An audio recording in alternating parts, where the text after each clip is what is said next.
This problem relates to something called Newton's law of cooling. And this is the same as if you were thinking of heating an object as well. So it says an object cools at a rate dependent on the difference between the ambient temperature and the temperature of the object. So in this case here, the temperature difference is going to be this T minus 25. So the temperature object is T. The ambient temperature in this particular case is 25. And the larger that difference is, the bigger the rate of change is, or the bigger the derivative is, or the faster it changes.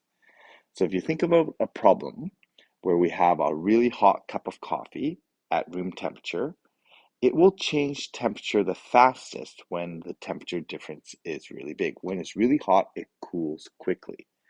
But as it gets closer to room temperature, the rate of change of the temperature slows down as it gets closer to room temperature. So this differential equation governs this problem. So we have here then a separable differential equation. So we're going to set this up. So we have dt over ds, the time, the change in the temperature over the change in time, is equal to negative 0.05 times T minus 25. And that's my temperature difference that I'm working with. So I'm going to separate this. So I end up with dt over the temperature expression is T minus 25. Okay, so I need to make sure I don't expand that out. I have to group that as T minus 25 because we can only work with separable equations, which are separable by times and divide. And so that's going to be equal to negative 0.05. So I'm going to times the ds to the other side.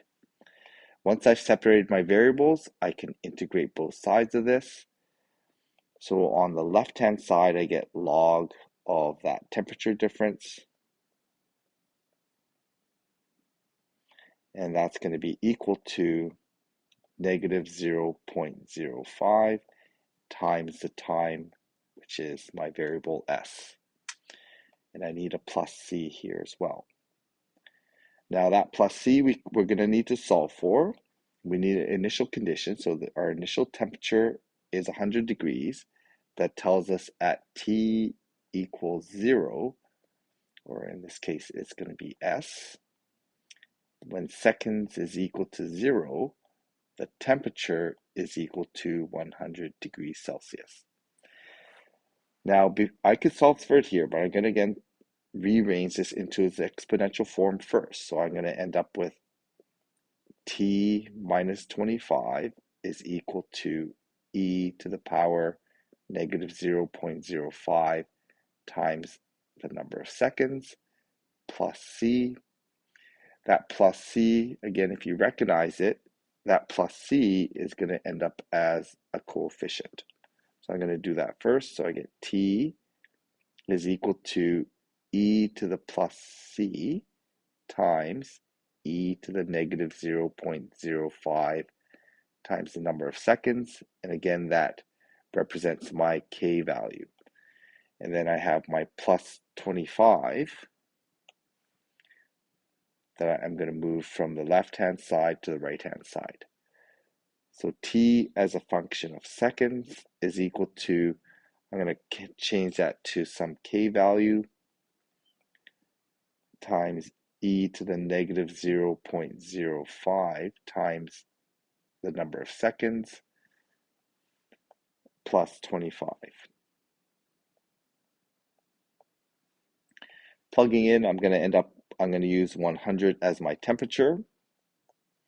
I'm going to solve for k.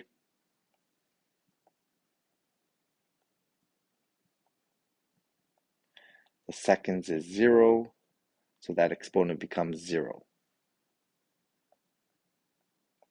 So solving for k, the k value that I end up with is equal to 75.